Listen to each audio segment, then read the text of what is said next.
Good morning मेरे प्यारे बच्चों। जैसा कि क्लास 8 का चैप्टर 18 चल रहा था, आप सबको पता है, उसमें अपन ने पढ़ लिया था वायु तथा जल प्रदूषण। इसको स्टार्ट किया था। इसमें अपन ने वायु प्रदूषण को कंप्लीट कर दिया था। यहाँ तक 8 पॉइंट हो गए। आज अपन पढ़ेंगे जल प्रदूषण क्या होता है। ठीक है बच्चों, मुझे उम्मीद है कि आप लोग इतना याद करके आए होंगे, कॉपी में नोट्स भी बना दिए होंगे तथा या एग्ज़ाम के लिए अच्छी तरीके से इसको अच्छे से याद भी कर लिया होगा। ठीक है बच्चों, साथ साथ याद करते रहिए ताकि एग्ज़ाम में आपके ऊपर कोई लोड ना रहे किसी भी प्रकार का। ठीक है, जल प्रदूषण क्या होता है? जैसे कि अपन ने पढ़ा था कि वायु प्रदूषण क्या होता था। वायु में होने वाले अवांछित परिवर्तन को अपन ने क्या कहा था? वायु प्रदूषण। उसी प्रकार जल प्रदूषण भी क्या होते हैं? जल में होने वाले अवांछित परिवर्तन मीन्स जल की गुणवत्ता, उसकी रंग में परिवर्तन होता है तो उसे जल प्रदूषण कहते हैं। ये जो अवांछित पदार्थ जल में मिल जाते हैं, ये क्या कर देते हैं? जल की गुणवत्ता, उसके रंग घन को क्या कर देते हैं? बदल देते हैं। इस कारण से अपन क्या कहते हैं? जल प्रदूषण। अब कौन से पदार्थ होते हैं जो जल को प्रदूषित करते हैं? उसे कहते हैं जल प्रदूषक। क्या कहते हैं बच्चों? जल प्रदूषक। जल प्रदूषण में क्या होता है? जैसे वाहित मल हो गया, विषैले रसायन है, उर्वरक है, साबुन है, डिटर्जेंट है, ये सभी पदार्थ जल को क्या कर देते हैं? प्रदूषित। इस कारण इन पदार्थों को क्या कहते हैं? जल प्रदूषक। जल कैसे प्रदूषित होता है इसके बारे में पढ़ेंगे। इसमें आपको एक गंगा नदी के बारे में थोड़ा सा मैं बता देती हूँ। गंगा नदी एक प्रसिद्ध नदी है अपन भारत की। ठीक है, तो गंगा नदी को एक बात को नोट किया गया। ठीक है, गंगा नदी कहाँ स्थित होती है? भारत के अधिकांश उत्तरी, केंद्रीय तथा पूर्वी भाग होते हैं, वहाँ पे ये पाई जाती हैं तथा वहाँ की जनसंख्या को ये पोषण का काम कर रही हैं। परंतु कई वर्षों से क्या हो रहा है? इसका प्रदूषण के स्तर में निरंतर वृद्धि हो रही है। गंगा नदी के जो आसपास लोग रहते हैं उसमें कूड़ा करकट है, वाहित मल है, मर जीव है तथा अन्य हानिकारक पदार्थ उसके अंदर छोड़ देते हैं, जिससे नदी क्या हो रही है? प्रदूषित हो रही है। प्रदूषण का स्तर कई जगह इतना बढ़ गया है कि वहाँ पे कोई भी जलीय जीव जीवित नहीं रह रहा है तथा वह नदी क्या हो गई है? निर्जीव। प्रकृति के लिए WWF द्वारा किए गए अध्ययन के द्वारा पाया गया कि गंगा नदी संसार की सबसे टॉप जो 10 नदियाँ हैं प्रदूषित, उसमें गंगा नदी का भी नाम है। ठीक है बच्चों, गंगा नदी का सर्वाधिक प्रदूषित कहाँ हो रही है? उत्तर प्रदेश के कानपुर शहर में गंगा नदी सर्वाधिक प्रदूषित हो रही है। वहाँ के लोग इसके अंदर स्नान करते हैं, कपड़े धोते हैं, मल मूत्र भी त्यागते हैं। ठीक है, इससे क्या हुआ? पॉलीथीन की थैलियाँ वगैरह वहीं फेंक देती है। जैसे कि आपको चित्र में दिख रहा है, ये लोग हैं, इन्होंने पूरा कचरा वगैरह सब इस नदी के अंदर डाल दिया है। ठीक है, इससे क्या हो रहा है? औद्योगिक जो अपशिष्ट है, उद्योग लगे हुए आसपास, उनसे भी ये सब औद्योगिक अपशिष्ट आने से गंगा नदी के जल में क्या हो रहा है? आप सब देख रहे हो, इसमें क्या हो रहा है? परिवर्तन हो रहा है। इससे गंगा नदी प्रदूषित हो रही है। और यहाँ पे साथ में 5000 से अधिक औद्योगिक इकाइयाँ लगी हुई है। बहुत सी जैसे उर्वरक, पारजक, श्रम तथा पेंट की फैक्ट्रियाँ हैं। वहाँ से जो रासायनिक अपशिष्ट आ रहे हैं वो नदी में छोड़ दिए जाते हैं, जिससे जल का क्या हो रहा है? रासायनिक संदूषण हो रहा है।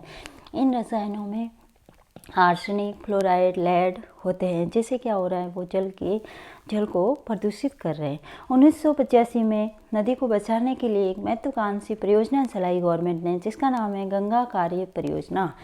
फिर 2016 में एक और योजना भारत सरकार ने नए प्रस्ताव का शुभारंभ किया, जिसका नाम है नमामि गंगा या स्वच्छ गंगा भारतीय मिशन के नाम से जाना जाता है। इससे क्या हो रहा है? इस मिशन के द्वारा अब इतना प्रदूषण नहीं हो रहा है। ठीक है, बहुत कम कर दिया है प्रदूषण को। ठीक है, अब जल प्रदूषण के क्या प्रभाव होंगे? अगर जल प्रदूषित हो गया है तो क्या होगा?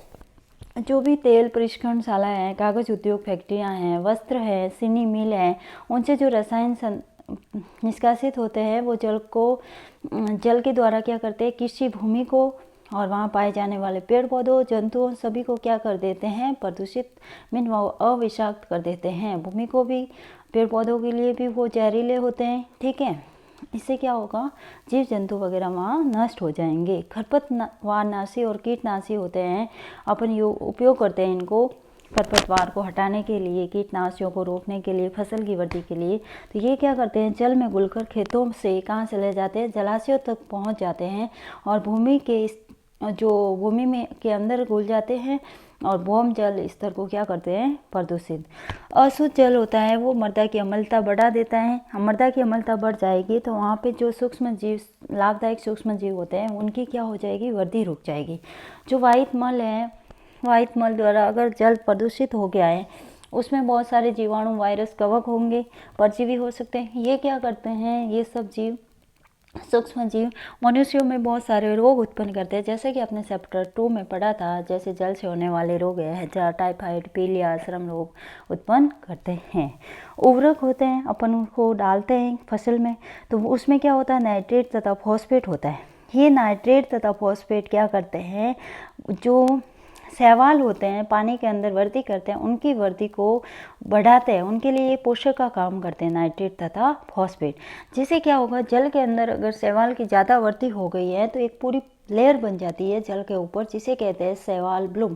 इस लेयर के बन जाने के कारण जो अंदर और जीव थे, मछलियाँ वगैरह, बहुत सारे जीव होते हैं, जलीय जंतु, वो क्या होगा, अंदर उनके ऊपर लेयर बन जाएगी तो वो पूरा अंदर रहेंगे, तो उनको ऑक्सीजन नहीं मिल पाएगी, ठीक है, तो वो क्या हो जाएंगे, जल के अंदर मर जाएंगे, जिससे क्या होगा, जल संदूषित हो जाएगा, ठीक है।